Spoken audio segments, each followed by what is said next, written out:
আসসালামু আলাইকুম। কেমন আছেন সবাই? আশা করছি পবিত্র মাহে রমজান উপলক্ষে আলহামদুলিল্লাহ সবাই খুবই ভালো আছেন।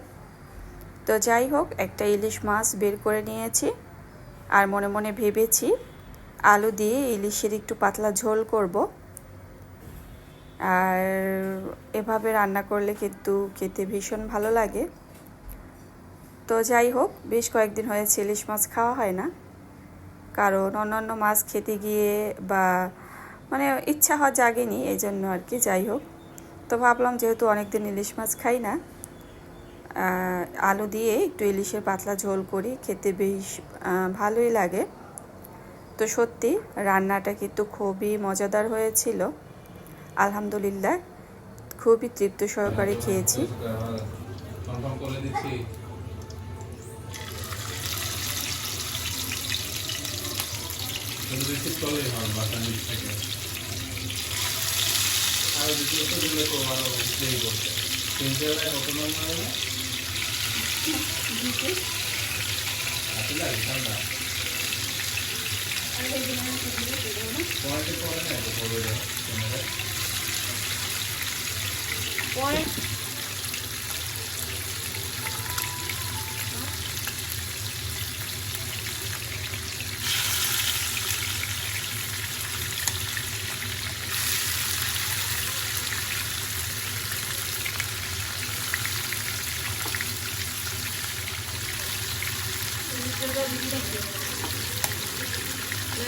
মাথার লাস্টে দিয়ে নিতে চাইতাম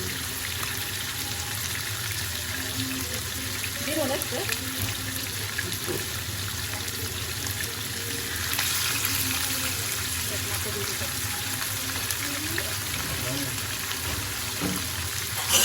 যে ব্যাগটা আমি মাছ পাবো ব্যাগটা একটু বলাতে মাছ রান্না করে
আমি খুব টেনশন ছিলাম আপনি তো আসে এখন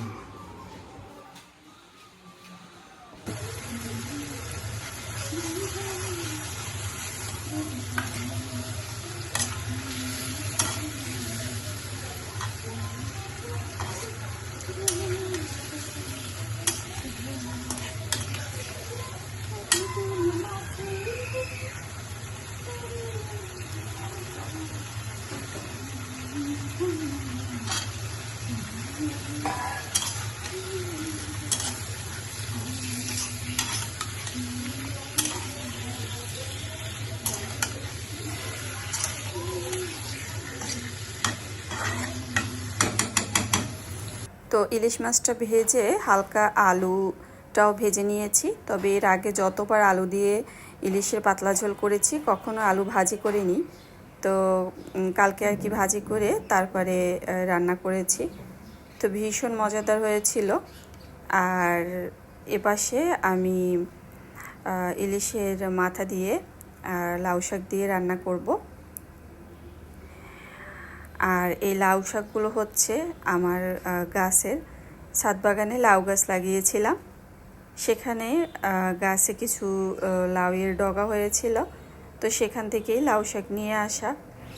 রমজানে কিন্তু বেশি একটা শাকসবজি খাওয়া হয় না, তবে আমাদের কিন্তু উচিত রমজানে আরও বেশি করে শাকসবজি খাওয়া। কিন্তু মানে রোজা ইফতারির শেষে আর এরকম ইচ্ছা হয় না খাওয়ার। তো শেষমেশ দেখা যায় মাছ নয়তো মাংস এগুলো দিয়েই কিন্তু খাওয়া হয়।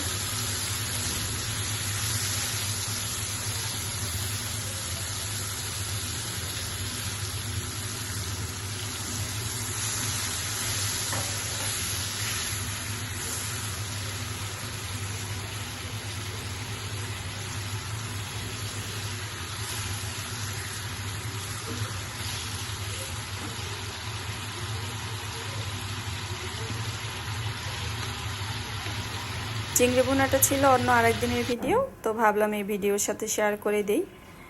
তো আসলে চিংড়ি ভুনাও কিন্তু খুবই লোভনীয় খাবার, আর সেহরির জন্য সবাই চেষ্টা করে যে ভালো খাবারটা রাখার, যেন তারা তৃপ্তি সহকারে ভাত খেতে পারে। তো যাই হোক, এটাই ছিল আজকের ভিডিও। দেখতে দেখতে রমজানগুলো তো চলেই গেল, আর হাতে গোনা কয়েকটা রোজা আছে। সবাই এখন কেনাকাটা নিয়ে কম বেশি ব্যস্ত আছেন, আমিও ব্যস্ত আছি।